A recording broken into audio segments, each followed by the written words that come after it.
أعوذ بالله من الشيطان الرجيم. بسم الله الرحمن الرحيم.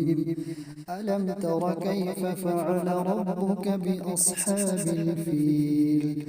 ألم يجعل كيدهم في تضليل وأرسل عليهم طيرا أبابيل ترميهم بحجارة من سجيل فجعلهم كعصف مأكول.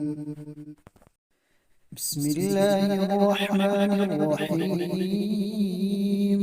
لإيلاف قريش إيلافهم رحلة الشتاء والصيف فليعبدوا رب هذا البيت الذي أطعمهم من جوع وآمنهم من خوف.